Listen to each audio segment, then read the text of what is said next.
Today, in keeping with my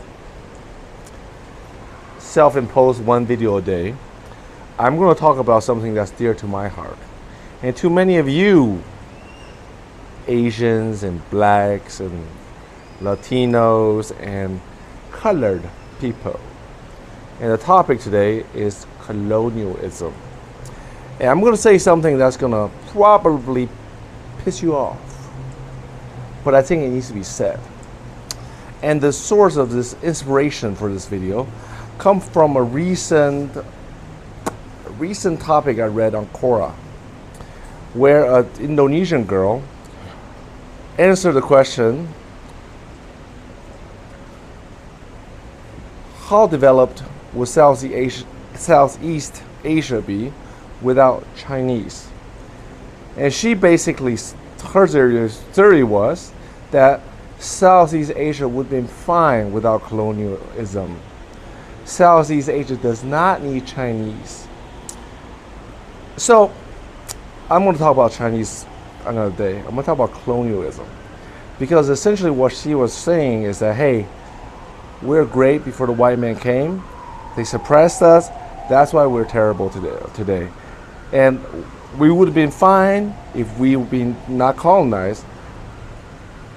So the development in Southeast Asia in the last, since colonialism ended in this part of the world, which is probably about 7 decades now, or more, was not because of credit to Chinese, but it's because colonialism held us back.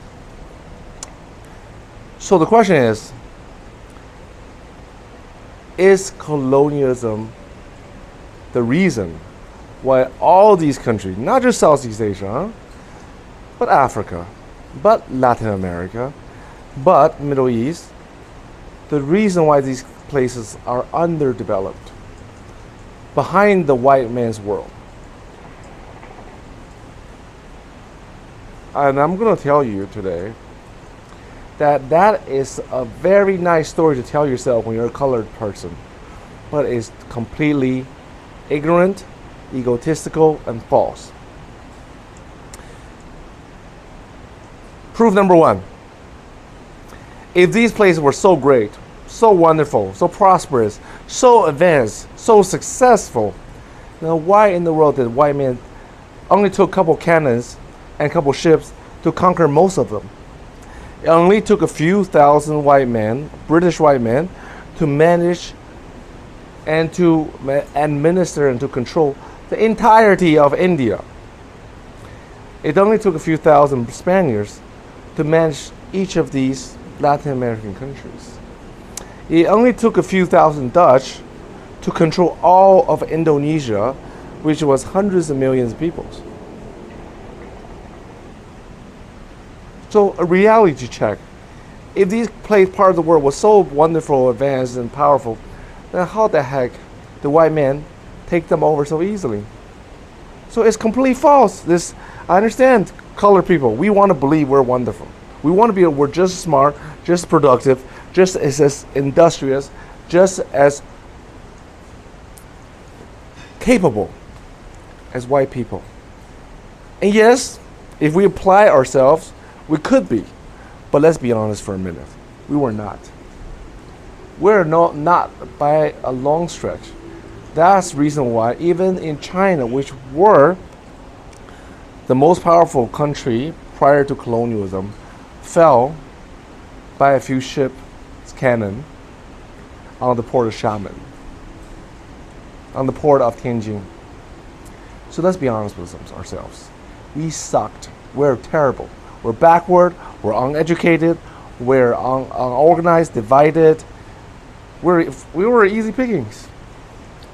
And you say, well, it's not fair. You're right, life is not fair. Life will never be fair. For you to be able to stand up for yourself, you need to be strong. And no one's going to give you that strength. You have to earn it, just like the white man earned it. The white man earned it through blood, tears, sweat, cannons, guns, technological innovations, innovative institutions, which none of us had in any other parts of the world. Corporations, Dutch invented them. Modern financing, English invented them. Steam engine, English. Gunpowder, Chinese said, well, we had gunpowder. Yeah, but the white people learned to figure out how to use that for their gang. Chinese just used it for fireworks. So, and also it's different kind of gunpowder, okay? The gunpowder in Europe was much more, packs a lot more energy. Therefore, let's stop fooling ourselves and think that we were so great. It was just because the white man oppressed us that we became what we are. Second thing, colonialism. Colonialism gave us a lot of good things. Give everyone, everywhere, a lot of good things. Because not only, yes, of course the white people took from us. No, they took resources, they took advantage of the situation, they maximized for their own benefit. Of course they did. Why else would they be here? Why else would they do the colonialism? It's a business, it's an enterprise. But we, as colored people, minorities, in all parts of the world, benefited greatly as well. How? Well, think about modern legal system in your country. If you're colonized today, more likely or not, you will have either a hybrid of British system or continental European system. Right?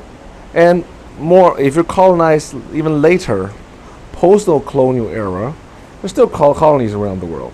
Right? They don't call them colonies, but they're somewhat colonies. You benefit from the American system.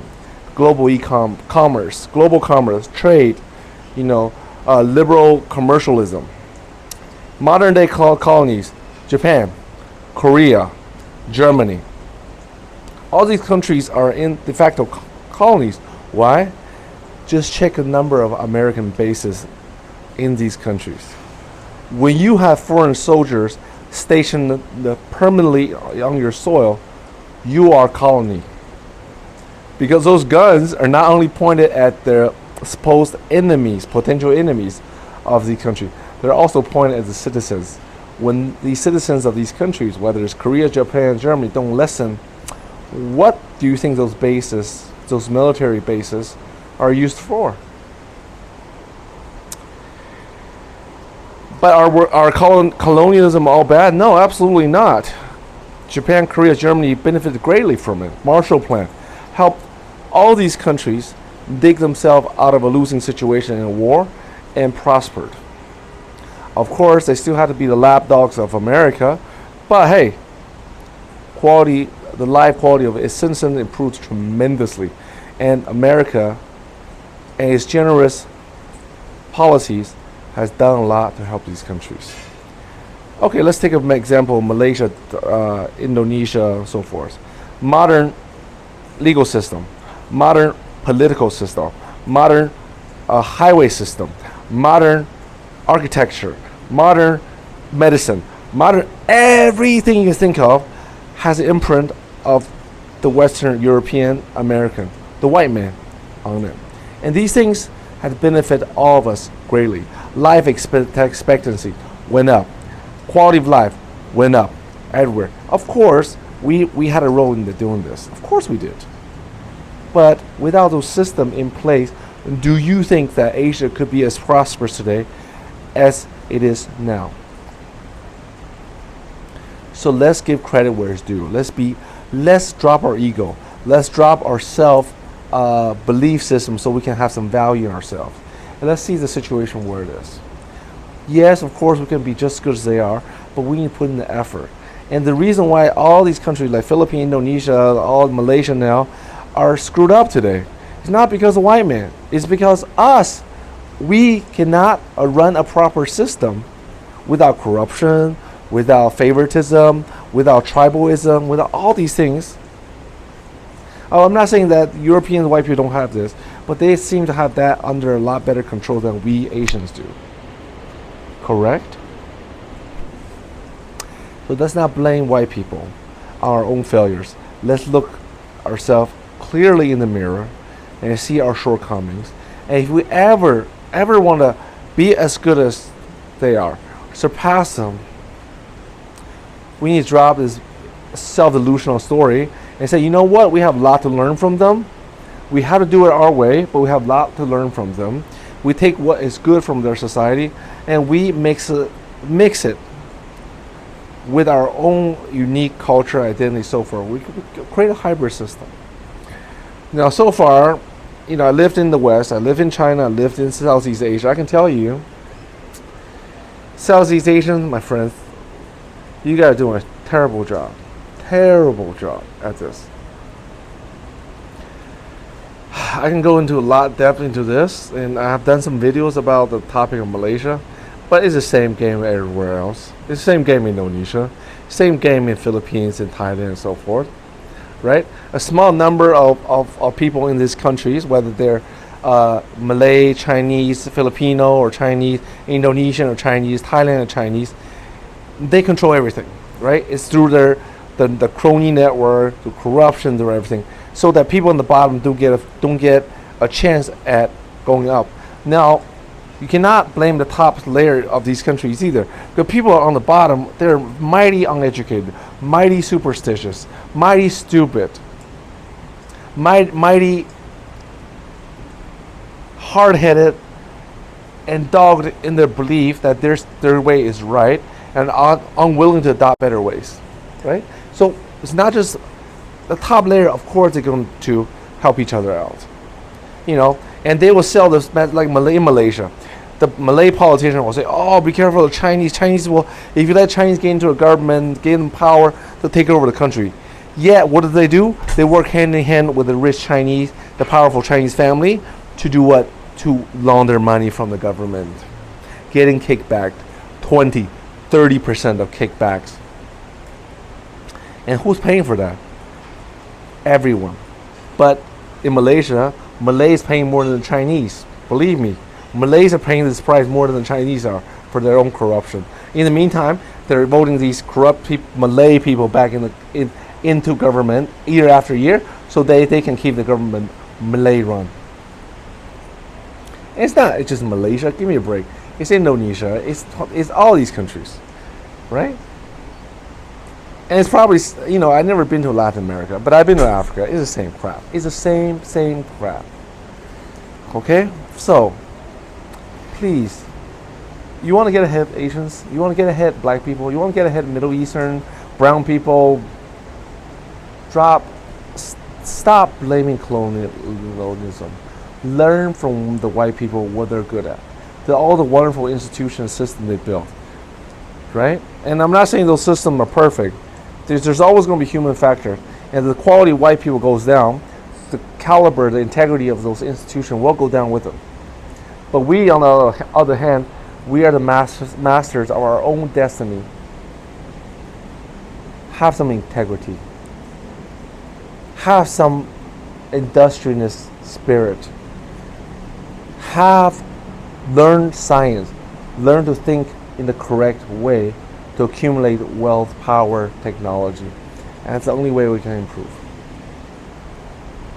That's what I have to say for today. Stop blaming colonialism. Yeah, I said it, and I am a colored person.